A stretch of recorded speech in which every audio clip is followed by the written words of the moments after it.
Então vamos lá dar continuidade, né, nessa nossa caminhada pelo maravilhoso mundo do direito penal. E hoje, então, vamos analisar o artigo 4º do Código Penal, que fala sobre o tempo do crime. O artigo 4º, ele remete-nos ao seguinte: considera-se praticado o crime no momento da ação ou omissão, ainda que outro seja o momento do resultado, certo? Então, para que eu preciso saber determinar, então, o tempo do crime? Ele serve para estabelecer a imputabilidade do sujeito. O que é isso, Dani, a imputabilidade do sujeito? Se eu vou imputar ele um crime, de acordo com o Código Penal, ou, por exemplo, quando é menor de 18 e eu imputo a ele um crime análogo, certo? Mas pelo ECA, certo? Então, eu preciso saber se naquele momento em que ele cometeu o crime, ele vai ser considerado maior ou menor de idade. Então, percebam a importância de eu determinar o tempo do crime. Para outra questão, ele serve também para verificar a prescrição, certo? O tempo da prescrição, das causas interruptivas, suspensivas, e aí isso aí é outro momento em que eu preciso analisar, tá? A gente vai analisar isso em outras áreas. E depois também para qual lei será utilizada, o que nós chamamos de extra-atividade da lei penal. Nossa, Dani, mais um nome desse? A gente já viu a irretroatividade, a retroatividade da lei mais benéfica e a ultraatividade das leis temporárias e excepcionais. E agora você vem com mais essa extraatividade. O que é isso? Pelo amor de Deus, não para de acontecer esse negócio com atividade. Não, calma aí, isso daí é bem simples. O que seria, então, essa extraatividade? Na realidade, ela é o conjunto da irretroatividade, que é a nossa regra, a retroatividade da lei mais benéfica, que é a exceção, e a ultraatividade das leis temporárias e excepcionais, que é a exceção da exceção, certo? Então, a irretroatividade, a gente sabe que é regra, por quê? Porque no direito penal, a regra é que as leis não façam o quê? Não retroagem. As leis são ex nunc, certo?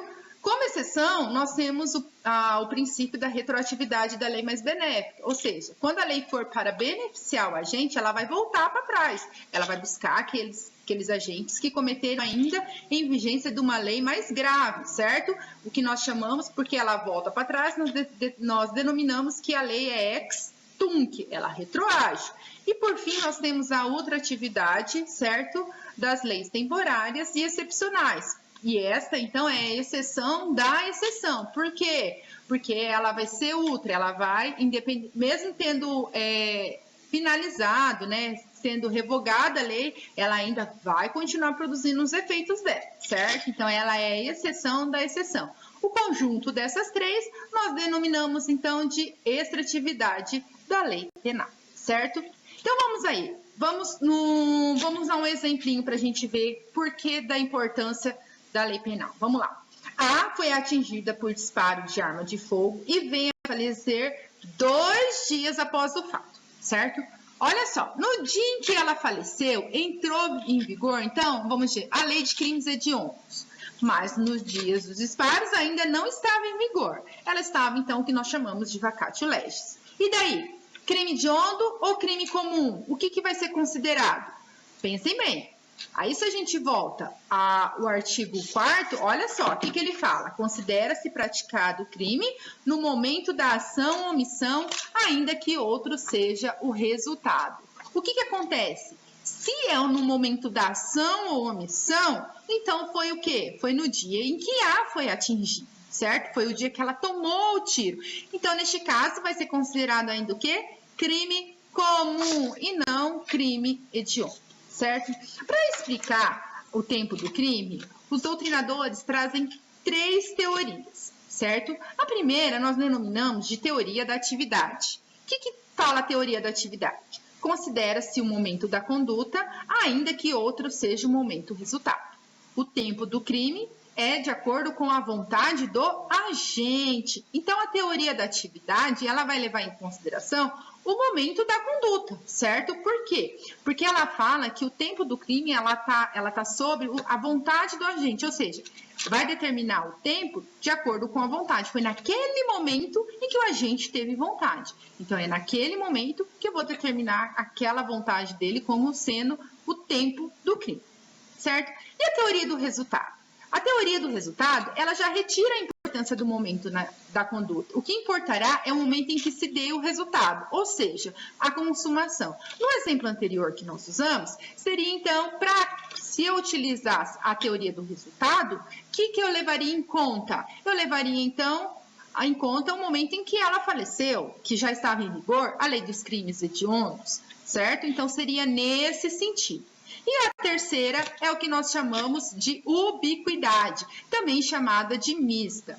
Detalhe, prestem bem atenção nesse nome ubiquidade, porque as bancas, elas normalmente utilizam ela. Teoria mista é muito mais fácil, certo? Por quê? Porque olha o conceito de teoria da ubiquidade, que considera tanto o momento da conduta como o momento do resultado, por isso de mista. Só que a banca ela não vai usar mista, ela vai trazer para vocês ubiquidade. Por quê? Muito mais difícil. Você vai estar ansioso, você vai falar que da onde veio esse nome ubiquidade?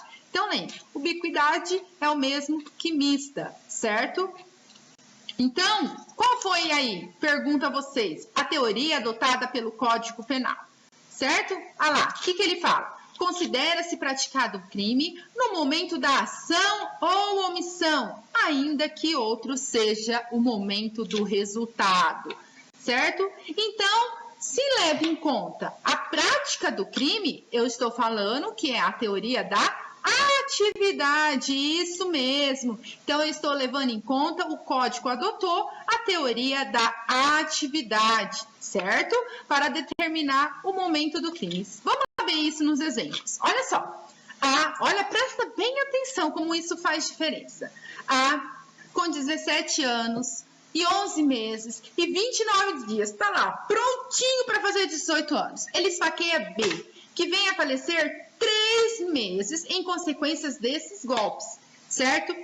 A responde por qual delito? E conforme qual estatuto, responde por qual delito conforme qual estatuto repressor.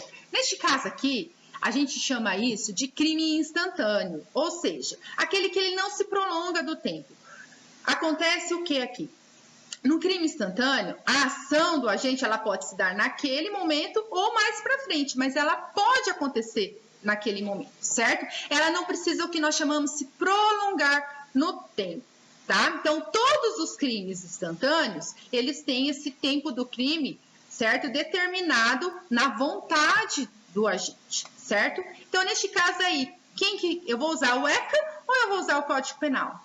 Se ele estava com 17 anos, 11 meses e 29 dias no dia da ação, então eu vou levar em conta o quê? Eu vou levar em conta a idade dele. Lembra que a gente viu que serve para determinar a imputabilidade do agente? Nesse caso, o nosso agente A, ele ainda é considerado inimputável. Por que inimputável? Porque ainda ele não tinha completado 18 anos. Então, qual o estatuto repressor que ele vai responder? Ele vai responder por crime análogo ao crime de homicídio, conforme o estatuto repressor do Estatuto da Criança e do Adolescente, certo? Olha outro exemplo, e aqui é diferente. Por quê? Porque aqui nós temos um crime permanente, tá? Que é aquele que se prolonga no tempo. Olha só, com 17 anos, 11 meses e 29 dias, sequestra B e descobre-se o cativeiro e vem a resgatá-la 3 meses depois do sequestro. 3 meses depois, o A já estava com 18 anos, né? Certo? E daí, Dani? Então, qual estatuto eu vou usar? O ECA de novo? Não é o ECA. Por quê? Porque aqui se trata de um crime permanente. Se ele se prolonga no tempo, os crimes permanentes, o que acontece nos crimes permanentes? Cada novo dia é um dia de consumação. Certo? É como se eu fosse lá e sequestrasse o agente de novo. Então, por ele se prolongar no tempo, eu entendo que cada novo dia é um dia de consumação do crime. Então, o que acontece aqui nesse caso? Nesse caso, quando o A fez 18 anos, o nosso B ainda continuava o quê? Continuava sequestrado por A. Então, no dia que ele fez 18 anos, é como se desse uma nova consumação. E diante dessa nova consumação, o B já tinha 18 anos, então aqui eu já determino a imputabilidade do agente e nos crimes permanentes eu vou analisar, lógico, a idade do agente e quando ele foi resgatá-lo ou se descobriu ele, certo? Se nessa data em que foi resgatado ele já for maior de idade, ele já tiver completado seus 18 anos, então eu vou levar em conta quem? Eu vou levar em conta já os 18 anos, certo? Por quê? Porque neste caso se trata de crime permanente. E aí o estatuto repressor, neste caso, é o quê? É o Código Penal. Então ele vai ser julgado não mais pelo Estatuto da Criança e do Adolescente, como no crime instantâneo, mas vai levar em conta o quê? Por ser crime permanente, o Código Penal. Lembrando que eu ainda estou levando em conta o momento da ação ou omissão. Acontece que cada novo dia no crime permanente é como se o agente estivesse agindo novamente, entendeu? Isso só acontece nos crimes permanentes, certo? Então vamos dar continuidade. Dentro do tempo do crime, eu tenho algo que nós chamamos de conflito aparente de normas, certo? O que acontece com o conflito aparente de normas? É quando uma ou mais de uma norma, na realidade, pretende regular um caso, certo? Mas nós dizemos que esse conflito é aparente. Detalhe, pessoal, não confunda com hipóteses de conflito, certo? De leis no tempo, tá? Que está lá no artigo 2º. Isso aqui é diferente. Aqui eu estou falando de princípios. Lá eu estou falando da abolitio, da novatio, certo? Aquilo lá é lei penal no tempo. Aquelas hipóteses de conflito eu defino de acordo com aquilo lá. Se retroage ou não retroage a lei. Aqui não. Aqui eu estou falando de conflito aparente de normas, certo? Então eu quero mais de uma norma pretende regular aquele caso, certo? Mas a gente fala que é aparente. Por que é aparente? Porque não acontece. Eu vou ter uma única norma, certo? Regulando o caso concreto, certo? E o que tem? Quais são os elementos que acontecem para que ocorra esse conflito de normas? Primeiro, eu tenho que ter unidade do fato, ou seja, um único fato. Pluralidade de normas, então eu tenho que ter várias normas querendo regular aquele caso. Aparentemente, eu consigo aplicar todas as normas àquele fato, àquela espécie. Só que, efetivamente, eu vou aplicar apenas uma delas. Dani, e como é que eu faço para saber para aplicar? É o que nós chamamos de solução. Por quê? Porque o conflito é aparente. Então, o que eu vou usar para solucionar esse conflito? É o que nós chamamos os princípios. E o que? Esses princípios apontam qual será usada, ou seja, qual lei será usada no caso concreto. Tá? Nós temos 4 princípios que solucionam o conflito aparente de norma. Há o princípio da especialidade, da subsidiariedade, da consunção e da alternatividade, certo? São extremamente importantes esses 4 princípios, certo? Então, vamos lá no primeiro princípio, especialidade, tá? Então, o que acontece com o princípio da especialidade? Ele vai possuir todos os elementos da norma geral e mais alguns. Esse mais alguns nós chamamos de especializante. Então, ele possui os elementos da norma normal e mais elementos especializantes. Esses elementos, eles podem dar um mimos, ou seja, no grau de severidade, pode deixar menos grave, ou dar um plus, ou seja, deixar mais grave o crime, certo? Então, a especialidade não necessariamente sempre vai deixar o crime mais grave. Eu posso deixar o crime menos grave ou mais grave, tá? E aí a gente usa como exemplo, para vocês lembrarem, uma caixa de presente.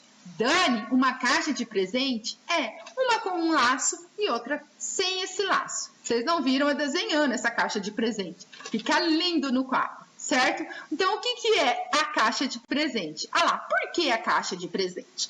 Pensem no seguinte, a caixa sem um laço é a regra geral, é a norma geral, certo? E a caixa com um laço é a norma o quê? Especial. O que acontece? Quando a gente vai comprar uma coisa, ou a gente tem que escolher algo, a gente vai com os olhos aonde? Na caixinha com um laço, lógico, ela é muito mais bonita. Então, a gente vai nela. É nesse sentido mesmo. A gente procura usar o quê? A norma especial. Aí, por quê? Porque ela tem algo a mais, certo? Ela tem esse laço de presente, tá? Então, vamos lá, vamos trazer isso para um exemplo, para vocês visualizarem e ficar bem mais facinho. Olha o homicídio, certo? Eu tenho um homicídio e um infanticídio. O que é infanticídio, gente? O que vocês acham que é infanticídio? É matar criança? Não, infanticídio não é matar criança. E hoje nós vamos descobrir o que é infanticídio, certo? O homicídio, o que é? Tá lá disposto no artigo 121 do Código Penal. O que ele fala? Olha lá, matar alguém, pena, reclusão de 6 a 20 anos, certo? E o infanticídio, Dani? O infanticídio, ó, é matar sob a influência de estado puerperal o próprio filho durante o parto ou logo após. Veja o quanto de especializantes eu tenho nisso daí. Por quê? Porque elementos especializantes. Olha só, é só matar alguém igual no homicídio? Não, mas eu tenho no infanticídio matar, certo? Mas aí eu tenho o quê? Eu tenho os sujeitos, certo? Tanto ativo como passivo. Por quê? Porque o sujeito ativo é quem? É a própria mãe. Então, é a mãe que mata o seu filho. É só isso, Dani? Não, ela tem que estar sob a influência do estado puerperal. E só isso também, Dani? Não, tem um lapso temporal, que é durante ou logo após o parto. Percebam? Olha o quanto de especializantes eu tenho dentro dessa norma, certo? Então, aí, qual que eu uso? Aí eu vou analisar, no caso, eu tenho ali a mãe que matou o filho durante ou logo após o parto, e ela está em estado puerperal, eu vou usar o homicídio? Lógico que não. Não encaixou nas elementares do crime de infanticídio? Encaixou, Dani. Então, por que encaixou nas elementares, eu vou usar a norma especial, não a norma geral, que é matar alguém, certo? Então, ó, o homicídio é a nossa norma geral, já o infanticídio é a nossa norma especial. Vamos para outro exemplo, o contrabando, certo? Nós usamos na aula passada o artigo 334A do Código Penal e o tráfico de drogas, que está disposto lá no artigo 33 caput da Lei 11.343 de 2006, certo? O que diz o crime de contrabando? Importar ou exportar mercadoria proibida, pena reclusão de 2 a 5 anos. E o crime de tráfico de drogas? Olha quantos verbos nós temos. Importar, exportar, remeter, tal. Vejam, são 18 verbos. Tá, mas o que é neste caso? Olha lá. Fornecer, ó, a consumo ou fornecer drogas. Então, aqui, a mercadoria proibida é a droga, ainda que gratuitamente, sem a autorização ou em desacordo com determinação legal ou regulamentar. Então, notem, o tráfico de drogas é muito mais abrangente. Primeiro porque ele traz muito mais verbos, certo? Ou seja, muito mais condutas. Agora, o importar ou exportar, eu posso, por exemplo, importar ou exportar, que nem na aula passada nós vimos, um celular, certo? E esse celular se encaixar como mercadoria proibida. Cigarro, a gente sabe que tem aí o pessoal que acaba contrabandeando cigarro, certo? Tá, e cigarro? Cigarro entraria na droga? Não, por quê? Porque ele não está no rol de drogas, certo? Aqui tenho esse rol, certo? Mais específico. Então, eu tenho uma norma mais especializante, certo? E aí, eu posso tratar, por exemplo, a cocaína, certo? Como mercadoria proibida? Lógico que eu posso, Dani, mas ela também não é algo a mais? Ela não é considerada uma droga? Ela é considerada uma droga. Então, eu vou usar o quê? A norma especial neste caso. Então, diante disso, nós temos o contrabando como uma norma geral e o tráfico como uma norma especial. Certinho, pessoal? Deu para entender até aqui? Beleza, então vamos dar continuidade. Como é que eu faço, então, para saber? Primeiro, eu faço uma simples comparação entre as leis. Eu não preciso fazer uma análise do caso concreto. Basta que eu analise a lei. Eu tenho uma regra geral e uma regra especial. Não preciso analisar o caso concreto, certo? Preencheu os especializantes? Regra especial. Não preencheu? Regra geral, certo? Ah, outro detalhe. A norma especial não é necessariamente a mais grave. Nós não vimos o nosso primeiro exemplo do homicídio e do infanticídio, certo? O crime de infanticídio tem uma pena bem menor que o crime de homicídio, certo? Então, neste caso, eu tenho um mimos na severidade da lei, certo? No infanticídio e no homicídio. Diferente do que no contrabando e no tráfico. Neste caso, a regra especial, que é o tráfico de drogas, ela é mais grave do que a regra geral, que é o crime de contrabando, certo? Dani, só faz essa comparação entre um e outro? Não, no próprio tipo penal, eu também posso fazer essa análise. Como assim, Dani? Eu tenho o tipo fundamental, ou o que nós chamamos o tipo simples, e eu posso analisar ele de acordo com o tipo qualificado ou privilegiado, certo? Por exemplo, isso tem no crime de homicídio, que tem o homicídio simples e o homicídio qualificado. Se preencher os requisitos do qualificado, eu vou usar a regra especial. Tanto é que nós dissemos que o homicídio simples, ele é subsidiário.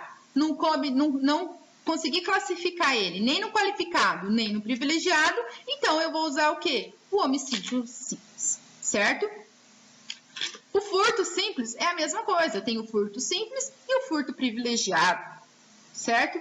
Dani, não coube nos requisitos do simples, aí eu uso a regra geral. Cabe nas especializantes, na regra especial, então ela que vai se sobressair sobre a regra geral, certo, galera? Então, vamos lá. Agora, vamos, então, ao nosso segundo princípio.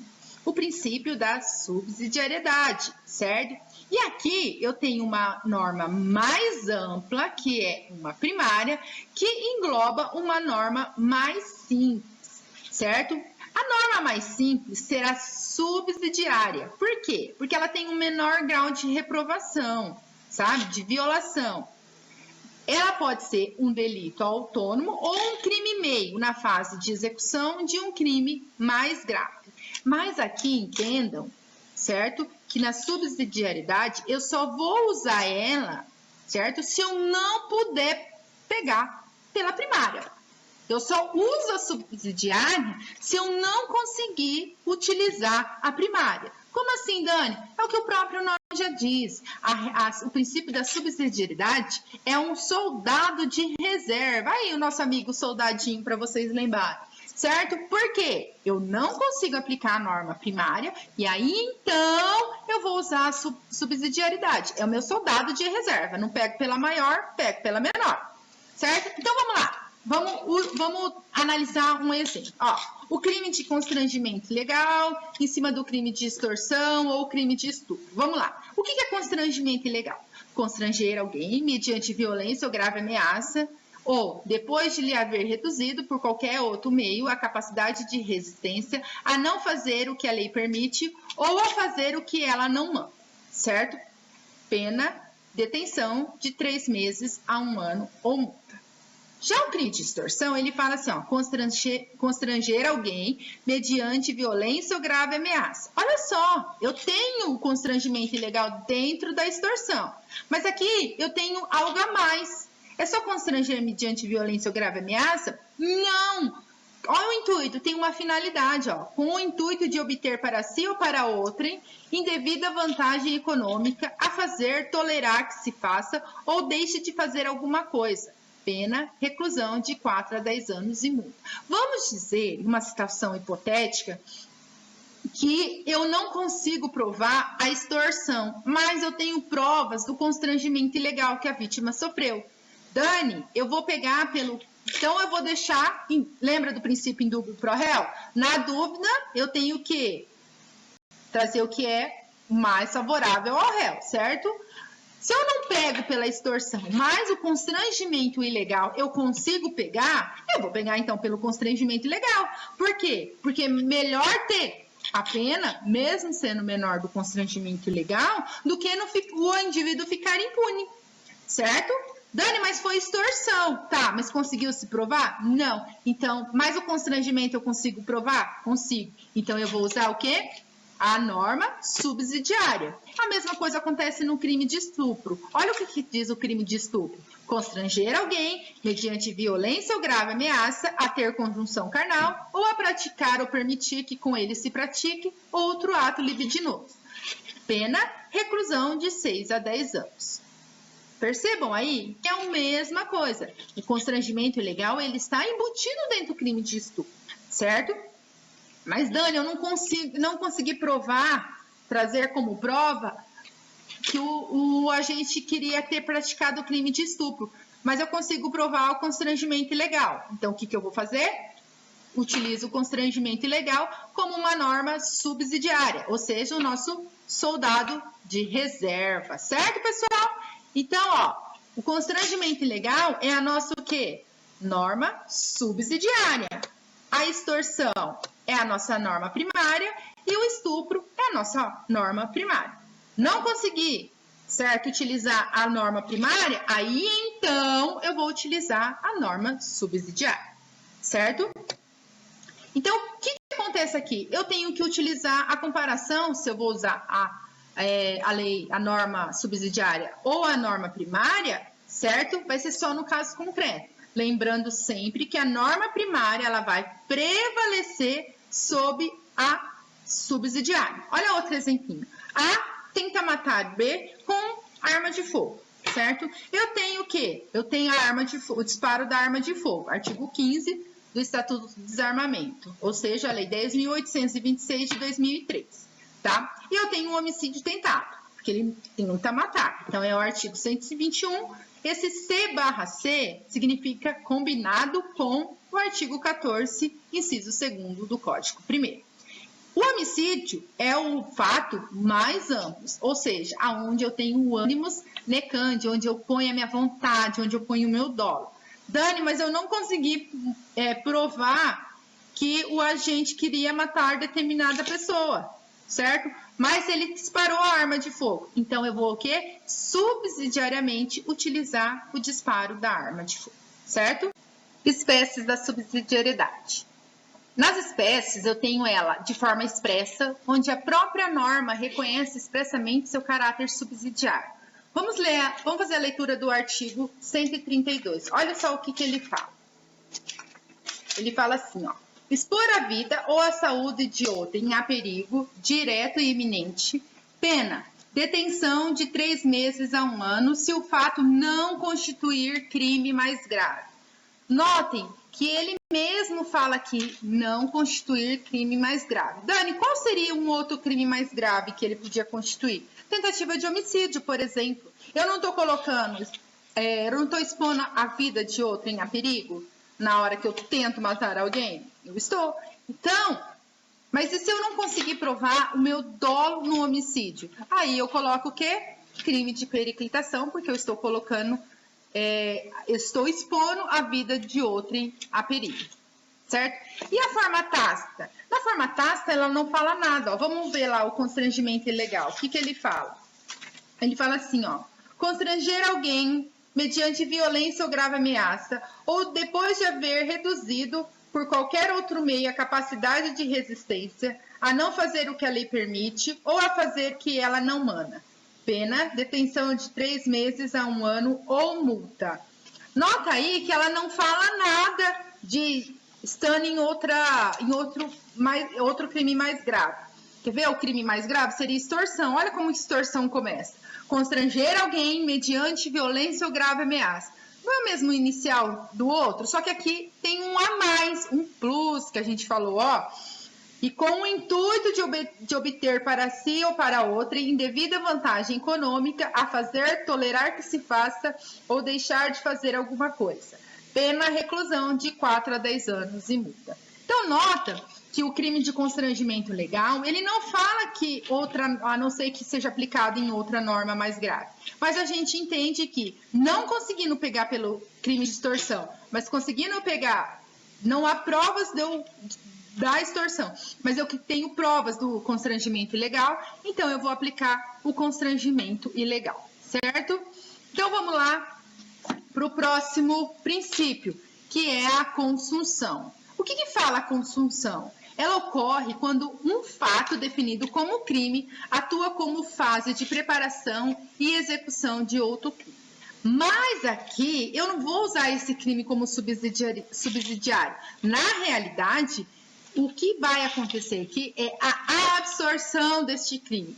É o que nós chamamos de peixão engole o peixinho. Olha lá, o peixe maior vai engolindo o menor, que engole o menor, que engole o pequenininho. Por quê? Porque a norma A norma que eu quero, que tenha a minha vontade, ela vai englobar, ela vai absorver os outros crimes autônomos.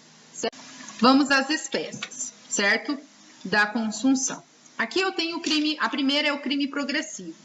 Ela ocorre quando a gente deseja desde o início o resultado mais grave e, portanto, responde pelo resultado final. Como assim, Dani? Pensa no seguinte, pensa no crime de homicídio, certo? Para que eu possa cometer o crime de homicídio, eu tenho que ofender a integridade física de alguém. Eu vou dar uma facada, eu vou dar um tiro, eu vou dar um veneno. Sem essa lesão corporal, eu não consigo chegar ao crime do homicídio. Mas a minha vontade sempre foi o quê? Sempre foi o homicídio, certo? Depois nós temos a progressão criminosa estrito sensu, tá? Em sentido estrito. Ocorre quando a gente deseja inicialmente um resultado e após atingi-lo, pratica novo fato, produzindo um resultado mais grave. Pensa no seguinte, vamos pensar no feminicídio. Olha só, olha a historinha que eu vou contar. Então o João, certo? Ele sempre agrediu a Maria e daí, naquele dia, ele estava agredindo ela, como de costume, certo? Porque nesses tipos de convivência nunca vai ao homicídio direto, normalmente começa com agressões verbais, daí parte para a física e aí até então que a pessoa mata.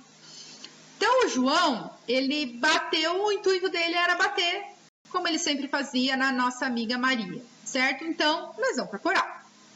Aí, escuta só, aquele dia ele estava muito bravo com a Maria, certo? Mais do que o normal. E daí, ao invés de ele queria só bater. Aí, no meio dele batendo, ele ficou muito bravo com a Maria. E aí ele quis matar a Maria. Perceba que ele chegou ao resultado que ele queria, que é o bater, ofender a integridade dela, certo? Só que a hora que ele chegou, ele ficou muito bravo e ele quis produzir um resultado mais grave, que é o quê? Que é o feminicídio. Então ele quis matar. Perceba que não era a vontade dele inicial, foi a vontade depois. Só que daí o que acontece? Vai haver consunção, o crime mais grave vai absorver o crime menos grave, certo? O próximo que nós chamamos de progressão criminosa lato sensu, ou em sentido amplo, ocorre a absorção do delito cometido antes ou após o fato desejado, ficando esse impunível. Então, dentro da progressão criminosa lato sensu, eu tenho mais duas subespécies, que é o antefacto impunível, ou seja, um fato menos grave é praticado antes do mais grave e aquele será absorvido por esse, certo? Por exemplo, para ficar bem facinho aqui, falsa identidade, que é o quê? Que é atribuir-se ou atribuir a terceiro falsa identidade para obter vantagem em proveito próprio ou alheio ou para causar dano a outrem. No crime de estelionato, então eu falo que eu sou determinada pessoa para cometer um crime de estelionato, certo? O que vai acontecer? O crime de estelionato vai absorver o crime de falsa identidade. Inclusive, nós temos a súmula 17 do STJ, que fala assim, ó, quando o falso se exaure no estelionato, sem mais potencialidade lesiva, é por este absorvido.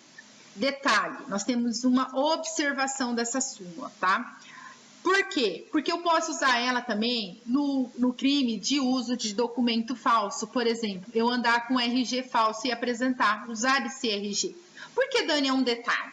Porque o estelionato, está lá no artigo 171, ele é menos grave do que o uso de documento falso. Por quê? Porque a pena do estelionato é de 1 a 5. Já o uso de documento falso é de 2 a 6, certo? Mas, então, Dani, como é que isso é considerado progressão criminosa lato sensu, antefacto impunível? Por quê? Porque a súmula diz isso. E, gente, essa súmula ainda continua válida e é aplicável. Eu, inclusive, tenho um julgado dela, depois, se vocês quiserem, eu mando para você, de 2017. Certo? Então, embora ela pareça não ser coerente com o princípio da consunção, ela é totalmente aplicável nesse caso, tá? E o pós-facto impunível. Ocorre quando um fato menos grave é praticado contra o mesmo bem jurídico com a finalidade de tirar algum proveito da prática anterior. Por exemplo, A furta uma moto e depois a destrói. O furto vem antes, certo? Ele é o punível. Por quê? Ele é o fato mais grave. Olha lá, está lá no artigo 155. A pena dele é de 1 ano a 4 e multa. E depois ele a destrói. Por quê? Não interessa por quê. Ele destruiu, certo? Ele está cometendo o quê? Dano. O dano é o quê? De 1 a 6 meses ou multa. Percebam que o dano é um crime menor. Só que ele veio depois, pós-facto. E ele fica impunível, tá? E por fim, nós temos um crime complexo. O que é um crime complexo? É aquele que resulta da união de dois crimes autônomos que passam a funcionar como elementares.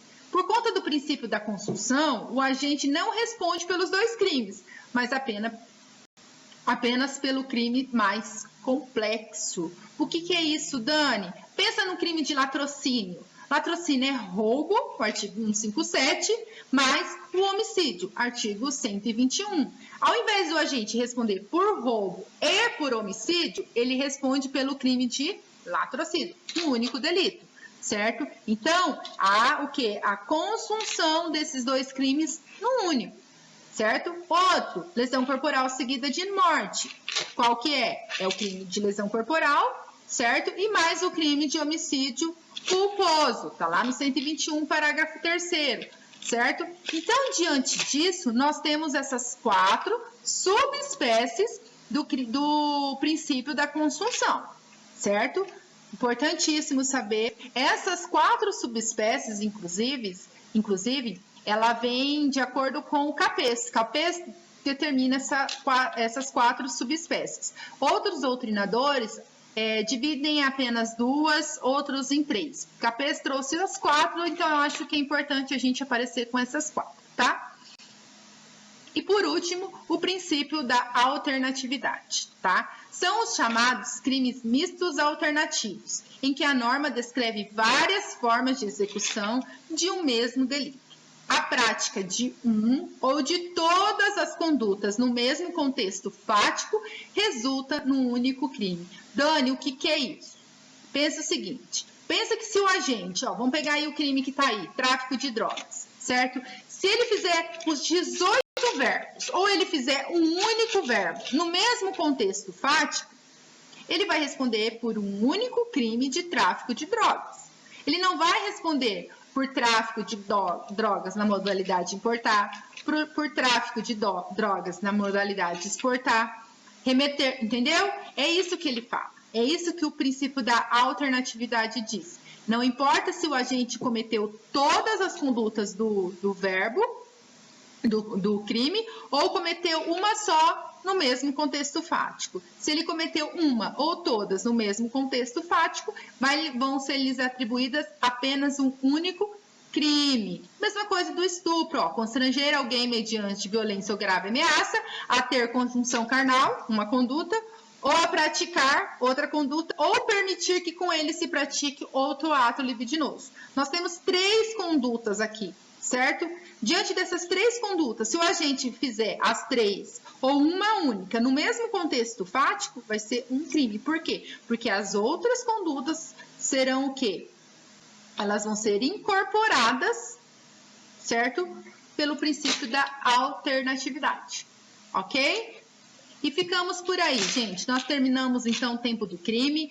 Ele é um artigo maior.